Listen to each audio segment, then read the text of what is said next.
30 दिवस झाले, मिसाईल्स पडत राहिले, नेते मरत राहिले, पण इराण झुकला नाही. आता अमेरिका एकच पर्याय उरलाय, थेट इराणच्या मातीवर उतरणे आणि त्याची तयारी पूर्ण झालेली आहे. इराण आणि अमेरिका यांच्यातलं हे युद्ध सुरू होऊन 1 महिना उलटला. या काळात अमेरिका आणि इस्रायलने मिळून इराणवर एकापाठोपाठ मिसाईल हल्ले केले. इराणचे अनेक वरिष्ठ लष्करी अधिकारी मारले गेले, पण इराण थांबला नाही. त्यामुळे आता अमेरिकेसमोर एकच पर्याय उरला, बूट्स ऑन द ग्राउंड, म्हणजे इराणच्या जमिनीवर थेट सैन्य उतरवणं. तर काय आहे युद्धाची स्थिती आणि बूट्स ऑन द ग्राउंडचा काय परिणाम होऊ शकतो, सविस्तर जाणून घेऊया या व्हिडिओच्या माध्यमातून. नमस्कार, मी पंकज आणि तुम्ही पाहताय कसं काय. 27 मार्चला एक बातमी बाहेर आली. अमेरिकाची युद्धनौका US ट्रोपिली 3000 मरीन कमांडोला घेऊन कतारमध्ये पोहोचली आहे.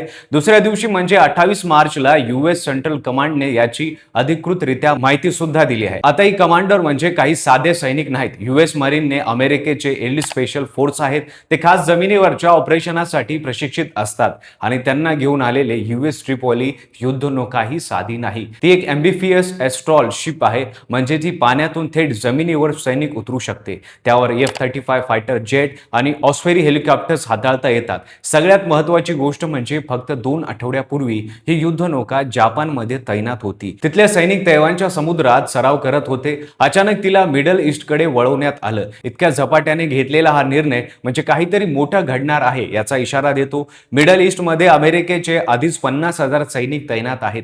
आता त्या आणखी 30,000ची भर पडेल. मागच्या 20 वर्षात अमेरिकेनं मिडल ईस्टमध्ये एवढ्या मोठ्या प्रमाणात सैन्य एकत्र केलेलं नव्हतं. मग हा सैनिकाचा वाढता आकडा काय सांगतो ते सगळं सांगायची गरज नाही.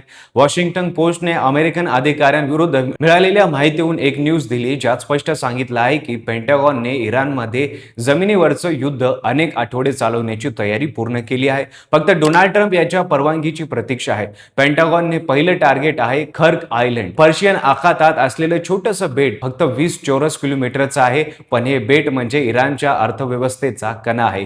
इराणच्या एकूण कच्च्या तेलाच्या निर्यातांपैकी 90 ते 95% निर्यात एकट्या याच बेटावर होतं. इथे 2,40,00,000 बॅरल्स तेल साठवता येतं. हे बेट उद्ध्वस्त केलं तर इराणची अर्थव्यवस्था कोलमडते. त्यामुळे अमेरिकेनं हेच बेट पहिलं टार्गेट म्हणून निवडलं.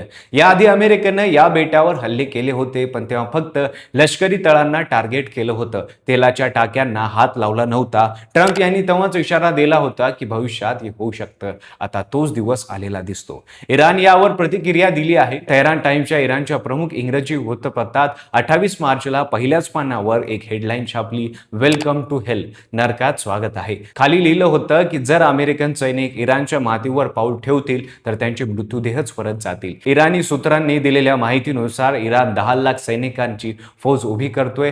तरुण मोठ्या संख्येत बसजी फोर्स, IRGC आणि नियमित सैनिक भरती होत आहेत. इराणी लष्करीचे कमांडर ब्रिगेडियर जनरल अली जहांशील यांनी स्पष्ट इशारा दिलाय, जमिनीवरचं युद्ध अमेरिकेला खूप महागात पडेल. आता परिस्थिती अशी आहे की दोन्ही बाजू पूर्णपणे तयार आहेत. अमेरिकन ग्राउंड ऑपरेशनाची वाट पाहताय. इराण त्यांच्या स्वागताची तयारी करतोय. हे युद्ध मिसाईल पुरतं राहिलेलं नाही. आता हे जमिनीवर सैनिकांच्या मार्फत लढलं जाणार आहे.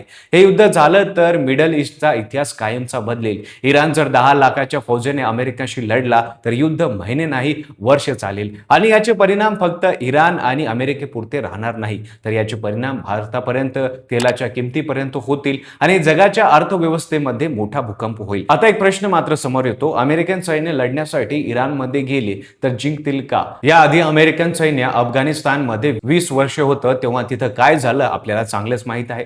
तुम्हाला काय वाटतं, इराणमध्ये सैन्य पाठवण्याचा निर्णय योग्य राहील की अमेरिकेला त्याचे परिणाम भोगावे लागतील? तुमचे मत आम्हाला कमेंट बॉक्समध्ये नक्की सांगा. व्हिडिओ आवडला असेल तर लाईक करा, चॅनलवर नवीन असाल तर चॅनल सबस्क्राईब करा आणि बेल आयकॉनला दाबायला विसरू नका आणि पाहत राहा फक्त कसं काय.